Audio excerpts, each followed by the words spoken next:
बच्चियों को भी जला दूंगी, खुद भी जल के मरी। मैं क्या करूं, मुझे मेरी इज्जत को चंगे भले लोग, मेरे यही ससुराल वाले जिन्होंने, वो कहते थे कि हम आपको घर के अंदर बंद करके जला कर मार देंगे या फिर आप लोगों को कत्ल कर देंगे। पहली रिपोर्ट में मेडिकल ज्यादती के हवाले से जिक्र था, और जब दूसरी करवाई गई जिनमें इन लोगों का नाम आ गए जो शायद क्लिनिक का काम करते थे, ठीक है, वो नाम हमें नहीं पता कि इसने कौन सी गेम की, जिसमें ज़ाहिर नामजद तो यही है शायद क्लिनिक वाले मुतलका लोग, ठीक है, कि इन्होंने कोई ऐसी गेम की जिसमें वो रिपोर्ट। बिस्मिल्लाहिर्रहमानिर्रहीम। नाजरीन, आप देख रहे हैं कश्मीर पब्लिक न्यूज़ और मैं हूं आपका मेज़बान सरदार अवैस। नाजरीन, आज हमारे साथ जो आपको सामने मेहमान नज़र आ रहे हैं हमारे प्रोग्राम के अंदर, ये मेहमान नहीं बल्कि जुल्म के मारे हुई एक गरीब फैमिली है जिनके साथ एक इंतहाई अफसोसनाक वाक़या पेश आया कि इनके ये रुखसाना बेगम हैं जो कि बनी सारी की रिहायशी हैं, बाग का नवाही इलाका है, बाग आज़ाद कश्मीर का। ये 3 बच्चियाँ इनकी जवान बच्चियाँ इनके साथ मौजूद हैं। एक बच्ची आप इसको देख सकते हैं, ये बच्ची बोलने से भी कासर है, जवान बच्ची है लेकिन माजूर है। एक बच्ची इनके साथ दूसरी बच्ची है, तीसरी बच्ची वो आपको कैमरे में नज़र आ रही होगी, साइड पे खड़ी है। इस बच्ची को, इन तीनों बच्चियों को इनके हकीकी चाचा ने ज़्यादती का निशाना बनाया। एक बच्ची की शादी, जवान बच्ची की शादी तैयार थी, उस बच्ची को भी ज़्यादती का निशाना बनाया गया और उस बच्ची के पेट में 2-3 माह का जो बच्चा था उसको भी ज़बरदस्ती ज़ाया करवाया गया। इनसे जब मैंने ये जानने की कोशिश की कि ये जो मामला है, ये इन्होंने इस मामले को इतना अरसा किस लिए दबाया, तो इन्होंने आगे से जो बयान किया वो सब आपको सुनवाते हैं कि इनके साथ क्या वाक़या पेश आया। इनके वकील साकब मनाज से जब हमने रब्ता किया तो इनका कहना था कि मुल्ज़िम को आज अदालत से ज़मानत मिल चुकी है और ये मुल्ज़िम जो कि थाने के अंदर से भी मुतअद्दिद बार इस बेसहारा मुतासरा ख़ानदान को धमकियां देता रहा है, अब ज़मानत पर बाहर आकर इस बेसहारा फैमिली को किसी भी वक्त कोई बड़ा नुकसान पहुँचा सकता है। और ये जो रुखसाना बेवा हैं, ये बुज़ुर्ग खातून हमारे सामने बैठी हुई हैं अपनी जवान बच्चियों के साथ। इनके खामन जो है गुज़श्ता 15 साल पहले वफ़ात पा चुके थे और इनका एक जवान बच्चा जो कि 9वीं क्लास का तालिब इल्म था, इस घर का वाहिद कफ़ील था, वो भी घर की कफ़ालत के लिए घर से निकला और खैबर पख्तूनख्वा में एक बेकरी में वो काम कर रहा था। वो बच्चा घर के अखराजात चलाने के लिए, मजदूरी के लिए निकला। वहाँ पर उसके साथ 1-2 साल बाद अफसोसनाक वाक़या पेश आया और आज से 3-4 साल कबल वो भी फ़ौत हो गया और बेकरी में आग लगी जिसमें वो अंदर झुलस कर फ़ौत हो गया। तो इनसे हम ये जानने की कोशिश करते हैं क्या वाक़या इनके साथ पेश आया और केस की क्या नौयत है और इनके घरेलू हालात कैसे हैं, किस तरह ये केस लड़ रहे हैं, आया कि ये इस केस को स्टैंड करेंगे और क्या इनको कोई धमकियाँ दी जा रही हैं। मुल्ज़मान बाअसर हैं। डॉक्टर शाहिदा जो कि गायनोकोलॉजिस्ट हैं, उनका नाम तक भी नहीं लिया गया।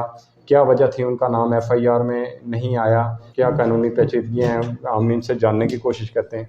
आप बताइएगा क्या मामला पेश आया। आपकी जो बच्चियाँ हैं, ये एक माजूर है, 5-6 महीने हो गए। मेरा तेवर मेरे घर में खाना पीना खर्चा सब कुछ अपना घर छोड़कर मेरे घर में बैठा था। मुझे नहीं पता कि वो किस काम पे लगा हुआ था। तो फिर मेरी बेटी की शादी होने वाली थी, तो ये माँ बन गई 2 महीने का बच्चा। फिर मुझे पता चला, इससे मैं पूछने लगी थी जिस बच्चे की शादी होने वाली थी उससे भी ज़्यादा का इसकी शादी होने वाली थी, ठीक है। अब इसके बाद उसकी शादी होने वाली थी, तो 2 महीने पहले वो हट गया इससे। तो इसको उसने सोचा कि शायद मेरी शादी होने वाली है, तो इसलिए मेरा चाचा मुझसे हट गया। वो इसे छोड़कर वो दूसरी डोरी जो दिल की मरीज़ भी है उसके साथ भी उसने ये काम किया। ये इसका ये खुदा जानता है और उस मेरा रसूल जानता है, मैं नहीं जानती कि इसके साथ क्या हुआ क्या नहीं। तो ये बताएं कि इन तीनों बच्चियों का मेडिकल हुआ है? दोनों का हुआ है। दोनों बच्चियों का ये तीसरी का आपने मेडिकल क्यों नहीं करवाया? आप कह रही थी ये खुदा तक छोड़ दिया, खुदा ही मेरा मेडिकल करेगा, जो इतना बोल सकती है ना कुछ। तो मैं उनको दोनों का कराया। तो मेडिकल में रिपोर्ट ठीक आई है? पहली तो आई थी, दोबारा इनके शायद क्लिनिक में वही उनकी मुजरुम की भरजाई है, वहाँ उन्होंने मिलकर रिपोर्टें गायब कर दी। उसकी मुल्ज़िम की जो भाभी हैं वो वहाँ पे काम करती हैं? हाँ, उस जो मेरे साथ गई थी, मेरी चाची ससुरे की एक बेटी थी, बहू, एक मेरी अपनी ननान थी। लेकिन जो चाचे ससुरे की बहू है उसकी भाभियाँ दोनों शायद क्लिनिक में काम करती हैं। तो उन्होंने वहाँ से शायद रिपोर्ट गायब करा दिया। वो कहते हैं कि ये इसमें कुछ नहीं है, कोई बच्चा नहीं है, ये झूठ कर रही हैं मामा बेटी। ये डॉक्टर शाहिदा के क्लिनिक पे ये जो आपकी बच्चे के साथ ज्यादती हुई, इसका जो बच्चा ज़ाया करवाया, डॉक्टर शाहिदा के प्राइवेट क्लिनिक पे ये काम करवाया गया? जी हाँ। तो डॉक्टर शाहिदा को FIR में नामजद नहीं किया गया? नहीं, उसमें उसी शनाज का नाम लिखा गया जो मेरे उसने गोलियां वगैरह मेरी बेटी को दिलाई, उस अपनी ननान के थ्रू बच्चा वो हॉस्पिटल में साथ लेके गई और डॉक्टर शाहिदा मतलब जो साथ लेके गई उसका नाम आप FIR में आया और डॉक्टर शाहिदा का नाम नहीं आया? मेडिकल रिपोर्ट में बच्चे वगैरह का कोई जिक्र नहीं हुआ? जो मेडिकल ये बुज़ुर्ग खातून हैं, ये उस तरह मामले को कानूनी पेचीदगी को शायद इतना समझते भी नहीं हैं। रुखसाना बेगम जो के बेवा हैं और इस वक्त इंतहाई परेशानी के आलम में इनकी बच्चियों के साथ एक अफसोसनाक वाक़या पेश आया कि इनके हकीकी बच्चियों के हकीकी चाचा ने ही इनके साथ जुल्म और सितम की वो दास्तान रकम की कि जिसकी जितनी मज़म्मत की जाए वो कम है। रुखसाना बेगम के हमारे साथ जो इनके भतीजे हैं नादर अली, वो भी मौजूद हैं, केस को भी वो देख रहे हैं, क्योंकि हमारी औरतों को इस तरह केस की पेचीदगियों का छोटी छोटी नुक्ता चीनियाँ जो होती हैं उनके बारे में नहीं पता होता है। तो इनसे हम जानने की कोशिश करते हैं कि ये इस केस के बारे में क्या नौयत है और क्या उम्मीद रखते हैं कि इंसाफ की क्या तवक्को है आपको? बिस्मिल्लाहिर्रहमानिर्रहीम। सबसे पहले तो मैं शुक्रिया अदा करता हूँ बिलखुसूस उवैस भाई आपका कि आपने मुश्किल वक़्त में इन गरीब लोगों का मदद की। फर्स्ट ऑफ ऑल कि जब ये केस दर्ज हुआ तो पुलिस ने हमारे साथ बहुत कोऑपरेट किया। SHO साहब और एक तारक साहब हैं, उन्होंने मुजरिम को 12 से 15 घंटे के अंदर गिरफ़्तार कर लिया। और उसके बाद मैं मेडिकल रिपोर्ट के हवाले से मैं बात करना चाहूँगा कि पहली मेडिकल रिपोर्ट ये पॉजिटिव आ गई कि बच्ची कुंवारी नहीं रही, उस बंदे ने इनके साथ जुल्म किया है, सके चाचा सरदार मुनव्वर सदुजाई ने। तो उसके बाद दूसरी रिपोर्ट जब जिन लोगों ने साथ में मिलकर ये बच्चा ज़ाया करवाया तो उनके हवाले से रिपोर्ट 2-3 दिन डिले हुई और बाद में रिपोर्ट बिल्कुल साफ़ आ गई, क्योंकि उनकी जो लड़कियां जो इस जुर्म में मुलव्वस थी वो शाहिदा क्लिनिक में जॉब करती हैं। उस हवाले से शाहिदा क्लिनिक का नाम भी बीच में उन लड़कियों का मुलज़िम के साथ क्या ताल्लुक है? ये जो इनका चाचा है, उन लड़कियों का इनके चाचा के साथ क्या ताल्लुक? एक ही सकी बहन थी और बाकी रिलेटिव वो डॉक्टर शाहिदा के क्लिनिक में काम करती हैं, इस वक्त भी कर रही हैं? हाँ, अभी भी कर रही हैं। तो उन्होंने ला के बच्चा जो था वो ज़ाया करवाया? हाँ, उन्होंने बच्चा ज़ाया करवाया और बाद में रिपोर्ट भी, मेडिकल रिपोर्ट भी हमारी साफ आ गई कि ये काम हुआ ही नहीं। मेडिकल रिपोर्ट में ये चीज़ आई कि कोई बच्चा ज़ाया नहीं हुआ। ज़्यादती के हवाले से भी कोई जिक्र नहीं था मेडिकल? पहली रिपोर्ट में मेडिकल ज़्यादती के हवाले से जिक्र था और जब दूसरी करवाई गई जिनमें इन लोगों का नाम आ गए जो शाहिदा क्लिनिक का काम करते थे, ठीक है, वो नाम हमें नहीं पता कि इसने कौन सी गेम की, जिसमें ज़ाहिर नामज़द तो यही है शाहिदा क्लिनिक वाले मुतल्लिक़ लोग, ठीक है, कि इन्होंने कोई ऐसी गेम की कि जिसमें वो रिपोर्ट क्लियर आ गई कि ऐसा बच्चा नहीं ज़ाया हुआ, बहरहाल बच्चियों के साथ ज़्यादती हुई है। तो मैं ये रिक्वेस्ट करूँगा जनाब वज़ीर-ए-आज़म साहब से, चीफ सेक्रेटरी साहब से और IG साहब से कि इन लोगों को इंसाफ दिलाया जाए। ये बेचारे गरीब लोग हैं, इनके पास ना वकीलों को देने के लिए पैसे हैं और ना ही इस तरह के इनके कोई कॉपरेट कर रहा है गाँव महल्ले के लिहाज से। तो वो अपने जिस तरह उन्होंने अपनी ज़मानतें, बाकी मुलज़मान ने अपनी ज़मानतें कन्फर्म करा ली, इसी तरह कल मुनव्वर भी आज़ाद हो गया तो बनी पसारी में ये एक नई रस्म बन जाएगी। बनी पसारी तो क्या मैं कहूँगा पूरे कश्मीर की बात करूँगा कि वहाँ पे ये रिवाज बन जाएगा कि अपने बच्चों के साथ यानी जुल्म करना और बाद में बाइज़्ज़त तौर पे बरी हो जाना। नाज़रीन, नादर अली साहब की आपने गुफ्तगू सुनी। इनकी बच्चियों की वालदा से ये बात जानने की कोशिश करते हैं कि ये इंतहाई गुर्बत में ये अपना घर का निज़ाम चला रही हैं, तो कैसे आपका ये गुजारा होता है? और इस केस के हवाले से भी एक ठीक ठाक अखराजात होते हैं, केस के हवाले से घर का निज़ाम कैसे चल रहा है आपका? पहले मेरे ये चाचा ससुर के बेटे मेरे हर महीने के मैंने मुझे 5-6 हज़ार रुपये खर्चा देते थे, जो जिनकी बेकरी में मेरा बच्चा उन्होंने कहा कि मैं उनके रिश्ते में बहन लगती हूँ कि मैं आखिरी खून तक अपनी बहन का खर्चा दूंगा। इन्होंने उसको जो मेरी मदद करने लगता है उनको ये बेइज्जती कर लेते कि हम वारिस हैं, हम इसका कर्जा उठाएंगे। अब कहते हैं कि हम कुछ नहीं देते। तो अब अल्लाह जिसने पैदा किया वही देगा। तो ये भांजा और भतीजा ये खुद गरीब मुहताज है, मेरा क्या करेंगे? शुक्र है कि मेरे साथ खड़े होकर इनको तो गारत जाने मेरे अपना खून के रिश्ते अगले पकड़ दिया तो तुम इसमें शामिल ना हो जाओ, शायद तुम्हारी बुद्धि भी इस काम में मुलव्वस हो।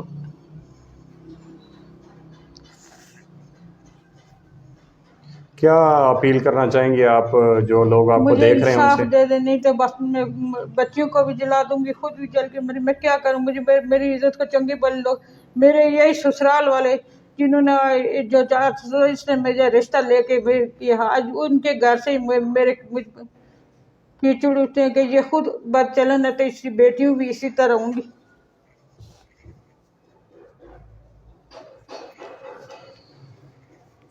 तो आपको जो मोहल्ले में आपके अजीज़ व अकारब हैं, कोई आपको डराया धमकाया जा रहा है केस उनको पे? भी कहते हैं कि इसकी मदद ना करो, और खुद भी कहते हैं कि हम तुम्हारा खर्चा पानी बंद कर देखेंगे।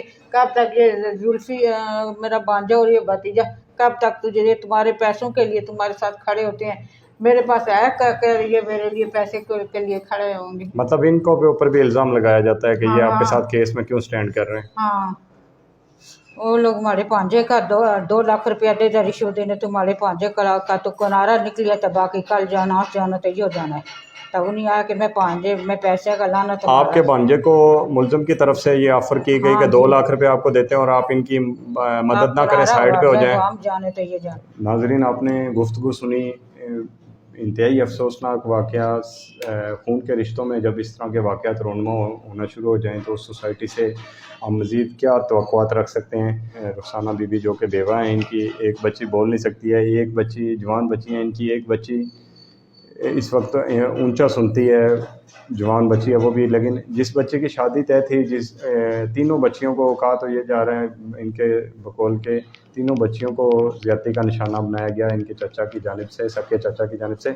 तो जिस बच्चे की शादी तय थी, इससे हम थोड़ा सा जानने की कोशिश करते हैं ताकि हक़ाइक़ आवाम के सामने भी आ सकें कि क्या हुआ क्या नहीं हुआ।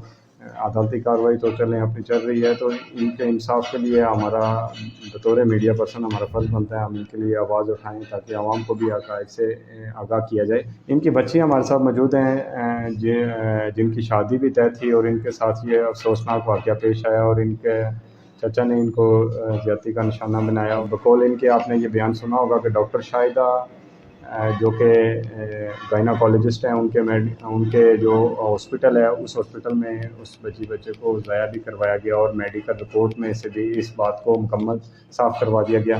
क्या कहना चाहेंगी आप कि आपके चाचा आपको डराते धमकाते थे? क्या रवैया था उनका आपके घर में रह के? कैसे उन्होंने आपके पूरे घर को यरगमाल बनाया हुआ था? वो डराते धमकाते थे और अपने बच्चों को कहते थे कि इसका कत्ल कर दो, ये रास्ते से मर कर रास्ते से हट जाएगी तो फिर बाकी तीनों को भी हम मार कर रास्ते से किसका हटा कत्ल करवाना चाहते थे? मेरा। अपने बच्चों को कहते थे कि यार इसको मार कर इसके सर फाड़ कर इसे मार दो, कत्ल कर दो, और फिर बाद में हम इसकी माँ और बहनों को भी कत्ल कर देंगे। पहले उन्होंने अपनी बेगम और साहब के साथ मिलकर ये खेल खेला के हम इसको बदनाम कर देंगे, रुस्वा कर देंगे, शादी भी नहीं होगी ना इसका।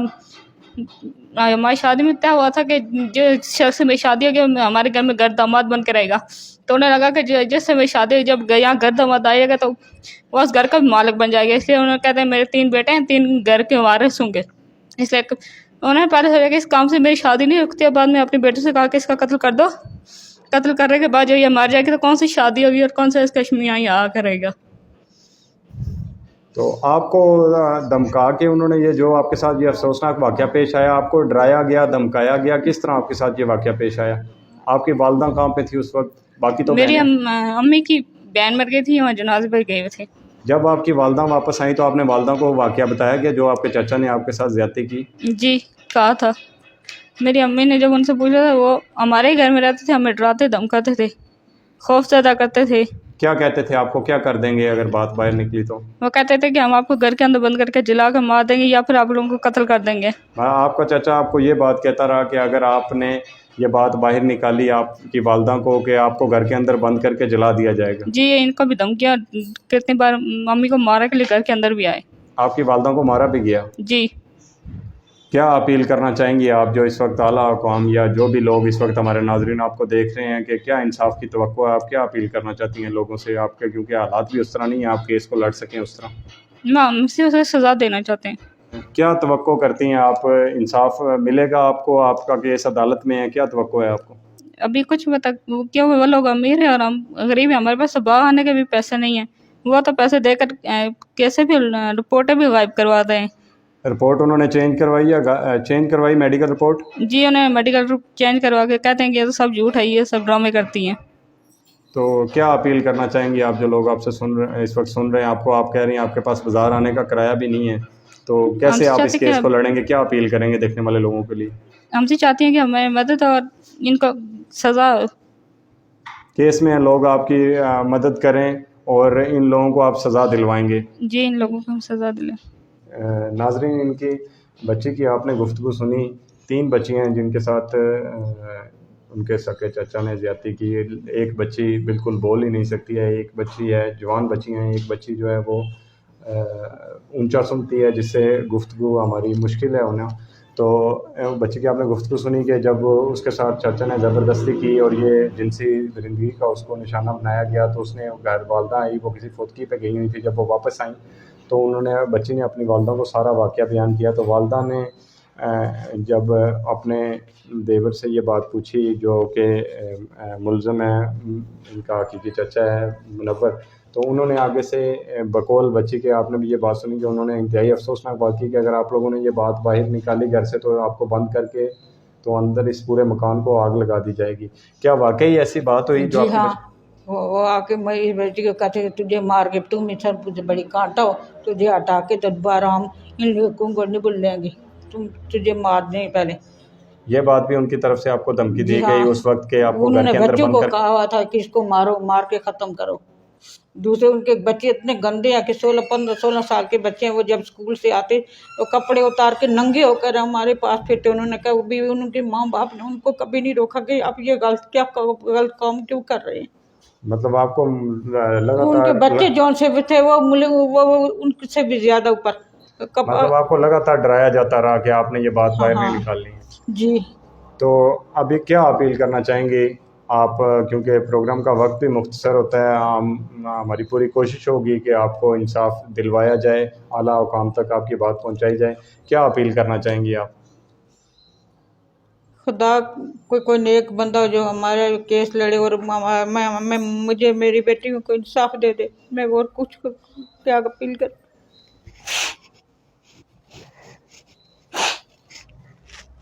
नाजरीन, आपने गुफ्तगू सुनी, इंतहाई अफसोसनाक वाक़या और इंतहाई जिसकी जितनी मज़म्मत की जाए कम है। और ये जो बेवा खातून हैं, इनकी 3 बच्चियां हैं, जवान बच्चा का इनका इंतकाल हो गया और इनके बकौल के जो जिस बेकरी में उस बच्चे का इंतकाल हुआ और वो बेकरी के मालिक इनकी इमदाद करते थे, इनके उस चचा ने उनको भी रोक दिया गया कि हम वारिस हैं और ये इमदाद हमारे हवाले की जाए, और ताकि बराह रास्त जो हकदार हैं उन तक ये हक ना पहुँच सके। तो मुकम्मल गुफ्तगू भी आपने सुनी। उम्मीद है वज़ीर आज़म आज़ाद कश्मीर, चीफ जस्टिस आज़ाद कश्मीर इस वाक़े का आज खुद नोटिस लेते हुए इन गरीबों को, जिन पे प्रेशर भी डाला जा रहा है कि आप केस छोड़ दें, इनकी इमदाद भी बंद कर दी गई। जो मोहल्ले में जो लोग इनको इमदाद देते थे वो भी इनकी इमदाद बंद कर चुके हैं कि आप ये उनके ऊपर भी प्रेशर डाला जा रहा है कि इनकी इमदाद बंद करें और ये केस छोड़ दें। इनके हकीकी भांजे को 2 लाख रुपए की ऑफ़र की गई कि आप इस केस में ना आएँ, तो हम इनको खुद देख लेंगे। उनको मालूम है कि ये गरीब लोग हैं, ये कब तक केस लड़ेंगे, जिनके पास भाग आने का किराया नहीं। आप खुद अंदाज़ा लगा सकते हैं कि वो लोग शहर में आने को तो कोर्ट में कैसे पहुंचेंगे और बाकी फीसिस और खर्चे अखराजात कैसे अदा करेंगे। इनके भतीजा और भांजा तो इनके साथ कर रहे हैं, लेकिन इनकी भी माली कंडीशन इस तरह की नहीं है कि ये केस को आगे चला सकें। और मेडिकल रिपोर्ट चेंज कर दी गई, मेडिकल रिपोर्ट में हक़ाइक़ को चेंज कर दिया गया। डॉक्टर शाहिदा जो उनका एक क्लिनिक है जिसमें वो मरीज़ों की देखभाल करती हैं, गायनाकोलॉजिस्ट हैं, तो वहाँ पर ये मिसकैरेज करवाया गया, बच्चा ज़ाया करवाया गया और FIR में उनका ज़िक्र तक नहीं, और बासर लोगों को बचाया जा रहा है। और इस पे इनका मौक़िफ़ यही है, इनके जो भतीजे हैं इन्होंने भी ये मौक़िफ़ दिया। इनका भी ये कहना है कि वज़ीर आज़म आज़ाद कश्मीर, चीफ जस्टिस आज़ाद कश्मीर इसका अज़ खुद नोटिस लें और इस मामले के ऊपर मेडिकल बोर्ड बनाकर शफाफ तहकीकात करवाई जाएँ ताकि इनको इंसाफ मिल सके और इस तरह के अफसोसनाक वाक़यात को हमारी सोसाइटी में होने से रोका जा सके, कि ताकि हमारी सोसाइटी में इंसाफ का बोलबाला हो और आइंदा कोई भी किसी गरीब के साथ जुल्म करने से पहले ये 100 बार सोचे कि यहाँ पर उनको सज़ा मिलेगी। इसके साथ ही अपने मेज़बान सरदार अवैस को इजाज़त दीजिए। अगले प्रोग्राम में आपके सामने जल्द हाजिर होंगे। दुआ में याद रखिएगा। अल्लाह निगहबान।